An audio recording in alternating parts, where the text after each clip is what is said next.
Hi, everybody. Cindy Skalicki here with On Point Communications, and we are kicking off another episode of Getting to the Point. And I'm really excited to bring to you today Rusty Gaillard. How are you doing today, Rusty? Welcome. Oh, I'm great, Cindy. It's fun to be here with you. Wonderful. I want to share with our audience just a little about how you and I know one another.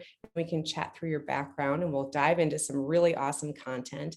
If you're a first-time viewer of Getting to the Point, you might be asking, what do we do on this show? And what we do is bring to you experts in their field. And I interview them and ask questions that are going to help you in your journey, wherever you are, from startup to corporate executive. Everybody that I interview brings really great gems about what they're awesome at, and it's going to help you. So I'm glad to have you with us. Rusty and I met actually, I don't know, around a year ago or so through a LinkedIn group that we're both a part of. And I just find Rusty's content at LinkedIn to be so engaging. He's doing amazing work and just wrote a book, which we'll get to eventually. But Rusty is the founder of Silicon Valley Dreambuilders, and he's also the former worldwide director of finance at Apple, which is a huge part of his story and his book as well, trying to tell that story of coming out of Apple and into Silicon Valley Dreambuilders. So Rusty, why don't you do a better job introducing your background and yourself than maybe I can do, because you're you. So tell us a little bit about what you do now and where you came from. Yeah, thanks, Cindy. And I'm super happy to be here with you. So thank you for the invitation. Yeah, you're welcome. So really what my work is about right now is about helping people get clear on what matters to them and then to have that reflect in their life. Mm-hmm. So Cindy and I actually were just talking about this earlier today, that it's not having goals. Like, your goals don't really matter. It's your decisions that matter. Mm-hmm. And that's what my work is about. It's like a lot of us have dreams or goals, but if they're just a dream or a wish or a hope, you never accomplish it. You have to make a decision and move forward. And so my work with people is really to create dreams and hopes and wishes that are meaningful, that matter to you, and then have the decision to go forward and do it. And so for context, mostly is your work one-to-one right now, Rusty, that you are, when someone works with you, is that typically in a one-to-one environment? Well, I've done most of my work has been one-to-one, and I'm also kicking off some groups. Awesome. And the groups are specifically focused on high achievers, successful people who've accomplished a lot of what they want in life, but find it feeling a little bit hollow. Mm-hmm. And there's that was me. That was exactly my experience. You described me being the director of finance at Apple, and that was my goal. I wanted that, and I achieved it. And, some part of me felt really proud about that. Yeah. And honestly, it was, part of that is ego. It's my self-worth and how I saw myself. It felt like this external validation of who I am and my accomplishment. Right. But there was still something missing. And I was like, well, now what? Is it just this what I do for the next 15 years? And is that it? Right. So right. It was that hollow feeling. Absolutely. And I'm just going to dig into that for 1 minute before we get to kind of our 3 points, which is sort of what we do on this show. But, everybody who's watching, I'm sure, and listening is like, wait, what? You were the worldwide director of finance at Apple and you left. Hold the phone. What was going on and what made you determine it was time to go? So can you just, from a high level, was there a breaking point for you? And was that a hard thing for you to do? There wasn't a specific breaking point, but absolutely it was a hard thing to do. Dumb question. Sorry. I think like many of us is, from the outside, that looks great. Oh my gosh, you were the worldwide director of finance at Apple. It's a great company, the biggest company in the world, all of this. Yeah. And you left. Right. And there was a part of me that thought that same thing. Why would I possibly leave? Why would I walk away from this to go from an expert to a beginner, to go from something that's stable to something that's totally unpredictable, creating my own business? Yeah. There's so many reasons I could come up with in my head why I shouldn't do it. Absolutely. But I knew it was the right thing. And one of the ways for me that I got there was imagining myself when I'm 75 years old, reflecting back on my life. And I knew from that perspective, even if I left Apple and fell on my face, even if it was a total disaster, I still would, from that perspective, 75 years old, would say, absolutely, go do it. Like, go for it. Rather than play it safe and be conservative and give up on the things that I really want, I knew the answer was to go for it. Yeah, I mean, like, at least you tried, right? At least you got to go and look for that. And, you didn't fail, of course, but like if you had, you tried and you got to find out we have one time on this planet to live one life. And, it's interesting. I was reading the first couple of chapters of your book, and I realized that I had done that same thing when I left BBDO Chicago, a global worldwide agency. Now, I was way early in my career, but what was in front of me was an opportunity to climb that ladder and I remember one of my parents going like, because I went to graduate school from there and like went to making pennies and studying this thing called rhetoric. My dad was like, what are you doing? He thought I was making this huge mistake. And I was like, so sure. I was like, this is going to bring me joy. And I don't care if it means I don't make a lot of money. I'm going to do this because I have to know what it's going to be like and try it. And I can always go find another job if it fails. And of course it didn't, but yeah, I had that feeling as well. Well, let's, if it's okay with you, let's hop in to some of the three things that you wanted to touch on. And they are lacking focus, lacking productivity, and lacking breadth. So let's frame that. What do you mean? Are those feelings people have before they want to make this jump? Put that into context. It's not so much a feeling that people have, but it's really pointing at some of the problems. Okay. So, if you feel like you're not achieving everything you want, you feel like you should be happier than you are based on your outside circumstances, some of these feelings that we were talking about, some of the challenges might be lacking focus, lacking productivity, and lacking breadth. Okay. So let's start with lacking focus. Talk to me let's about do it. What that is. And I want to tie it into the conversation we were just having, because this idea that, I said, even if I fall on my face, I still will have been a good experience. Right. And you said, I went forward and I did this, and even if I failed, it would be okay. But of course I didn't. Yeah. But there's some truth, a little nugget of truth in there, which is when you're doing something that you really care about, what is failure? Learning, right? Right. It's like, you may not hit all of your milestones, right? You used to, like, whether that's number of clients or revenue or whatever it is, you may not hit all of those things, but is that a failure? Right. Because you're learning, you're growing, you're doing something you want to do. And as you said, we all have one life. So you look back at your life and you say, did I spend my time well? Right. And so lacking focus is all about, where is the goal that you're focused on? It's not that you're too scattered, but it's that you might be focused on in the wrong area. So climbing the ladder is a great example, right? Like, everybody celebrates that, climbing the ladder. Hey, you were the director of finance at Apple. Wow. But does that make a good life? Does that make a meaningful life? Right. And at some point, when you're at the end of your days, who are you going to be surrounded with? It's not your colleagues from work. Right. Let's hope not. Yeah, well, let's hope not. But it's the people who are dearest to you, the people closest to you. And is climbing the ladder supporting that experience? Is it not? So, there's no right answer to this. So for some people, the answer is climbing the ladder. For the others, it's to leave and go start their own business. But there's no one answer. There's no right answer. But you have to ask for yourself what makes a good life and be focused on that. So do you find that people have a hard time determining if they lack focus, or like, is that a hard thing for people to determine? What type of awareness is necessary for them? Yeah, I think it's really having the courage to listen to their heart and their gut. We live in such a busy world. And, with our devices and the ringing and dinging and messages, and, we have like 15 different instant messaging applications. So stuff is coming at us all the time. Yeah.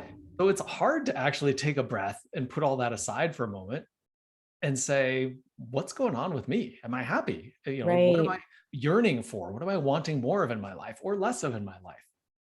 So the answer to lacking focus might be carving time out to determine your level of happiness and to find time to focus. Is that, Yeah. is that? It is to find time to focus and to tune in to you about where you want to focus. Mhm. We've been talking recently about being a parent Yeah. and, how magical it is to be a parent, how challenging it is to be a parent. Sometimes it's emotional and sad. It's the whole journey.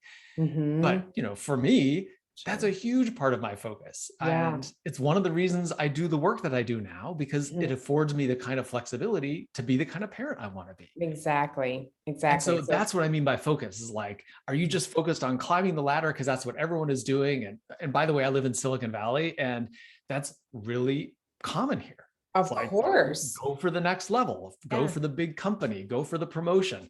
And Yep. just because everyone else is doing it, is that where you want to put your focus? Oh, it's a great way to close point one. Just because everyone else is jumping off the bridge, should you do it too? Right.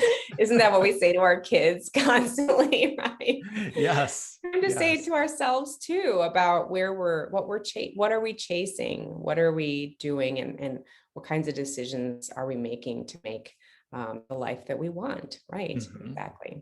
Well, let's jump into point two and help me kind of make that link from focus into productivity. Talk to me about lacking productivity. Yeah. So lacking productivity, we all want to be more productive. Just as we were saying earlier, life is fast paced. There's so much going on. And when we think about productivity, we tend to think about working harder, putting in Mhm. more time, more energy to try to get more things done. But part of the, I like to turn that on its head. And one Sure. way to turn that on its head is just to think about, could you be more productive by working less? Because your answer to getting more done, fewer hours. And I'll give you a little example of that. This was Yeah. last year right after the pandemic hit. My son and I were planning to travel for spring break, which of course got canceled. So we're at home. Well, my work is, continuous. It can go on indefinitely at any time. And he's on break. And so he's home with me on a break. And what I decided is I'm going to work 3 hours a day. Okay. And the rest of the time, we're going to hang out. We're going to play games. We're going to go play, maybe go for a bike ride. We can't really go Right. places because it was the Right. pandemic. Right. Right. Nowhere to Um, go. but it forced me to get really focused on what is the most important thing for me to do today. I Right. don't have 8 hours of work. I've got Right. 3. So be really thoughtful about what moves the needle. What can I do today that advances me towards the kind of milestones and goals that I have? Right. So question how productive you're being with regard to work and make sure that you have maybe a new narrative, right? It's a lot about creating a new narrative in your own mind. Like you talk in your book about the code that you grew up with, right? And Yeah. productivity and the code that our kids are living is like 24/7 work, right? Right. That's possible. So it ought to be done. And certainly I fall into that trap myself, having work at my fingertips and any time of day, but needing the barriers or the ability to compartmentalize work versus productive home time and relationship building is so important in your effort to live a fulfilling life, right? I think that's kind of where you're going with Well, productivity. yeah, there's 2 parts that I think are important to build on. One is the compartmentalization for Mhm. sure. Like you want to make sure that you have time for the things that matter to you, back to focusing on the right things. Right. But in terms of productivity, most of us we get so caught up in the busy work, in responding to what that's coming at us, rather than doing the things that we know will really move us forward. So it's Right. about choosing those things that you want to put your priority and your focus on. Right. But the last piece, just in terms of breaking the code, is this idea of, where do your best ideas come from? And what is real productivity? Real productivity is not like trying to squeeze out a little bit more effort to get something done. I think real productivity is best served by creativity. When you Mm. have a new idea and it's like, oh man, if I did it that way, it would be so much easier and faster. Yeah. But you don't get creative when you're nose to the grindstone trying to crank out those last emails or finish that presentation or whatever it is you're working on. Yep. You're in the zone, you're stressed, you're focused. That's not a creative place. The It's creative not. place is when you're hanging out with your kids, when you're in the shower, when you're outside going for a walk, Yeah. whatever it is that is relaxing for you. So Right. this is again, a way this turns on its head, is Right. breaking the code of productivity means harder work. Is, Mm-hmm. what if the answer wasn't harder work? What if the answer was relaxing? And in relaxing, it opens up your mind to be more creative, and you get ideas that result in you being more productive. Absolutely. That's awesome. I can tell you from my own experience that the majority of the programs I've built through On Point, including the one that is kind of the cornerstone of what I do for folks, is the result of something that dropped accidentally in my lap that I seized and got creative about. And yeah, most of the things that I've come up with that have made a difference and made the programs I've got are not because I was nose to the grindstone emailing 25 people in the day, before my next meeting, right? It does require space and the creativity to just kind of sit with things. They have to take root. They have to just kind of percolate sometimes. And you can, well, what if this, or what if people need that? Or, I love that. That's just, the creativity is such a huge part of creating um, meaningful productivity, not mindless productivity, Yes. Yeah. right? Yeah. I like that. Meaningful, not mindless. Right. Boom. There's a bomb for us, right? Yes, exactly. Write that one down. Yes, write that one down. Okay. So let's go to the last point, which is about breadth. So tell me what you mean by that term in your world, in your language, and what tips you might have for our audience who are watching. Sure. Well, so most people that I talk to, we start the conversation and it centers around career. Mhm. Because, having been successful at Apple, successful in my career, a lot of people say, well, I want to talk about career. And it's a great opening to the conversation. But I'm just a believer that that's not it. You can't limit the conversation to just career, Okay, because got career is only a slice of your life. it. Mm-hmm. And we've been talking about this throughout this conversation. But when I Right. talk about lacking breadth, it's about being too narrowly focused on one aspect of your life, Mm-hmm. because it's the Mm-hmm. whole picture that matters. It's your Right. family, it's your health, it's Yeah. your friendships, it's your hobbies. Like, all of those things make a difference. And you have to be thoughtful about all of it. So when you're Right. setting your goals and you're thinking about what matters to you, think about the big picture, not just the narrow slice. It's like having a pie chart of your life and knowing that work might be 40% of that or something, but then forcing yourself to draw other pie pieces, right? And naming them and like paying attention to them instead of only focusing on your money making activities, I guess. Do you have any, like, I'm just gonna throw this at you. Do you know why as a culture we do that? Why are we not easily able to go, yeah, my work is only part of my identity and my world? Do you think that comes from previous generations and how work was regarded, the 9 to 5, the times earlier in our nation's history where certain patterns of work were established? I'm just throwing, some ideas out, but do you know I why think people it's a have a hard really time? interesting question, Cindy. Yeah. And I don't have a great answer, but it's something that I want to spend some time thinking about, because I think it's a really interesting question of where does it come from. But I do know that it's prevalent in our culture. Right. Where the history is, I'm not exactly sure, but it is Yeah. so strong in our culture. And even this idea of, could you be successful by working less? Like, a lot That's of people mind would, blowing. I'm like, no, initially I'm like, right. no, how could you be? Yeah. And Yeah. Like, a lot of people kind of, that idea seems very fantasy like, or like mhm, dream like.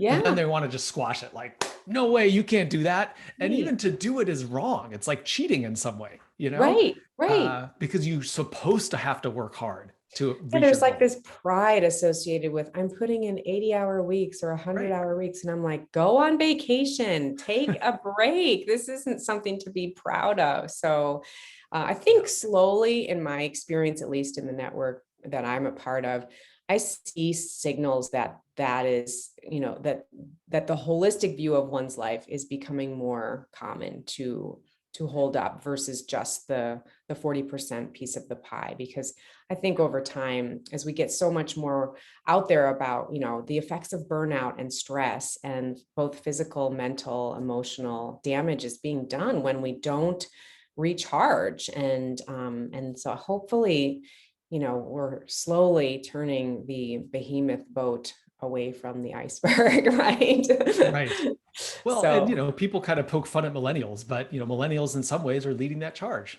Say, hey, I want to do exactly. work that's meaningful, but I don't want to kill myself doing it. Right. And Right. who doesn't want that, right? Like we kind of make fun of them for wanting that, but this is back Right. to that cultural, that weird aspect of our cultural that says you shouldn't be able to do meaningful work without killing yourself. Like killing yourself is Yeah. part of the problem, but We need more no, good it's case crazy. studies, right? And I know you have several in your book. So there's people out there who are leading the way and who are doing this, and your work is among that. And so that's super inspiring. Well, to close our 3 points up, do you have any tips for people watching about how they might begin to self-reflect on your 3 points of focus, productivity, and breadth? Yeah. So the first one is, in order to really to think about this and to think differently, is to recognize the assumptions you have. Mm, So the moment you say you can't do that, right? When I was saying, could yeah. you be successful in work less? And you're like, no, you can't do that. So notice those assumptions in your own mind. Oh, I think maybe I lost you, Cindy. All right. We'll see if we're going to come back. I'm going to just pause here for a second because Right. Right. Yeah. There we go. I'm all looking. right, lost each other for a minute. I think we're back. Yes. Okay. Yes. Go for it. Okay. So the first thing is to notice your assumptions, right? Notice when you've got that reaction, like that's impossible. Mm-hmm. And just open up a corner of your mind and say, well, what if it weren't impossible? What if this actually could happen? And Right. get curious about that.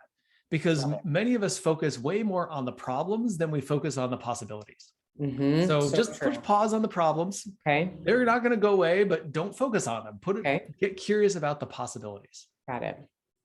So that's the first thing. And then the second one is, as you're doing that, don't limit yourself. Just get Mm-hmm. curious about what is it for you that would make an amazing picture of your life. Mm-hmm. When you just Yeah. like, you're sketching a picture of it in terms of how many hours you're working and what kind of success you're having and what kind of work you're doing and who you're working Mm-hmm. with and how you're spending time with your family. Is that just every night? Is it only on weekends? Are you traveling together? Like, what does the whole Right. thing look like for you Right. in a way that just lights you up? And you just say, man, that would be an amazing life. I would love that. Yeah. Right. Right. And what kinds of things do you notice about yourself? I'm just throwing one at you also that I do, which is like, what brings you joy? Like when you are hovering above yourself in your life, where do you feel the most joy and how can you make that happen a little more often? Or where are you feeling the most alive in your work, whether it's money making or volunteer or service or family, how can you make more of that happen? And I love what you said about just, put the problem parts away. They're not going to be solved. Let's focus on what we can do and the small steps. Little tiny small steps can lead to really big, wonderful changes over time. It's just like watering a seed, right? Yeah. So that's awesome. That's awesome. And what you Okay. said, I think Yeah. is Go ahead. important, just the emphasis on doing it, right? So Yeah. it's one thing to come up with the idea, but then go do it. If you Yeah. love playing the banjo, I don't know, Yeah. Right. then play the Totally. banjo some more. Exactly. Well, I have a good friend of mine I was just working with, and her dream was to record an album. And she finally released it about a month ago. And, I did a little work helping her. 7 songs. She song wrote them all. She recorded them. It took her a long time to put all those things in a row, but every week or two, she would do one phone call to get a studio meeting, to get but it was such a feel. I mean, she was so passionate and so excited to have launched that and made that a reality instead of just dreaming about it. So a great example It's a great of example. And just to happened. underscore that anyone can do it, Yeah, right? love it. So don't Yeah, think, if you're listening to this, don't think, well, yeah, that's not me, or I couldn't do that. Or it's like, I never saw myself as someone who could leave Apple. This person, wanted to create this album, but, wasn't right. sure they were going to do it. You can do it. You just got to take the steps. And it's like, what's the worst thing that could happen? What's the let's just put that elephant, Yeah. in the room. What's the worst possible thing? And then let's go, oh, that's really not so bad. I can deal Right. with that. And so if that's the worst thing, and it's unlikely, think of all the good things that might be able to come out of that. So awesome. Good stuff. As always, Rusty. Okay, 2 rapid fire questions for you. Number 1, can you tell me about a mentor from your past or now who has been kind of a guiding light for you? Could be family member, could be someone you've never met, like a historical figure, could be a colleague who has kind of guided you in some unique way that you would give a hat tip to if you could. Yeah. Well, the name that comes to mind right now is Jake Miller, who was my biology teacher in high I school. love it. I love it. I get so Um, many teachers when I ask this question, and that's mine too. So go ahead, tell us about Jake. well, he was a unique guy, and he had a bird watch. He loved bird watching, Mm, and so he started a bird watching club, which I joined. okay. And many, many years later, he said something to the effect of, I knew you weren't that interested in the birds, but being out in nature, being with other people, just like the community aspect of it, it felt like a little family group. I love it. And it was just such a anyway, he passed away a number of years ago, but he was just he was a really influential person in my life. And That's so great. that's who comes to mind. Great. Yeah, I love it. Well, I love bird watching. I have owls that I'm obsessed with in my neighborhood, and that's one of my total joy points is going to see them all things disappear when I just watch them live and be. And so I love that. Cool. Okay, my last question is an easy one for you. I usually ask people, what is the book on your nightstand you're reading? And can you give us a tip or two about the gems of the author? But you are the author in this case. So tell us about Breaking the Code. Got it right here. Yeah, And I also know you do. That's when I awesome. move that, you can see it right back Congratulations. here as well. Yes, no, that's fantastic. So just tell us a little about, if people pick that up, what you hope they will get from that. Yeah, so I wanted to write a book that was super easy to read and applicable in your life. So Breaking the Code is fundamentally about, most of us operate based on assumptions, based on beliefs, based on habits and patterns that we've picked up in our past and we're carrying forward into our life today. Mhm. And you can accomplish amazing things, just like we were talking about a few minutes ago, if Right. you're willing to break the code, which is the code is that stream of habits and patterns that is just momentum carrying you forward in life. And if you don't do something different, you will create next year. So you're just repeating history over and over and again. Yes. Oh, it's perfect. So breaking the code is about, you absolutely have the power to create the kind of life, whether that's health, relationships, work, it doesn't, any aspect of your life, you can absolutely do it. If you're willing to open the covers a little bit, change your assumptions, and start to take action and do things differently. I love it. I love it. Well, a huge shout out to Rusty for his book. It's fantastic. It's available at Amazon. Is it anywhere else at this time, Rusty? Just or is on that the Amazon best right place? now. Okay. Yep. It's a fantastic read, and I highly recommend it. It's super easy to get. Kindle, get it in the mail, whatever you need to do. But if you get it, go ahead and, give Rusty a great review, and how important those are for new authors. And so we're just excited for you, Rusty, and all the good things you're doing with leaders and trying to bring people out of that feeling of, being trapped and not seeing another way. And so with your help, at least from the book and this show right here, maybe people will plant a little mustard seed in their own garden and see if they can water it and watch it grow. So I hope so. Yeah, fantastic. Well, I encourage everyone here to follow Rusty at LinkedIn if you don't already. Give us a like and a share for this particular video, both at LinkedIn, Facebook, and at my YouTube channel. Thank you, Rusty. It's been wonderful to have you. Oh, thanks, Cindy. It's great. Yeah, A lot of fun. absolutely. Thanks, everyone. We will be back again soon with another awesome episode of Getting to the Point, where we bring you a fantastic expert in his or her field and get to 3 points and leave you with some great ways to think about applying those to your personal and or professional lives. Thanks, everybody, and have a great rest of your day.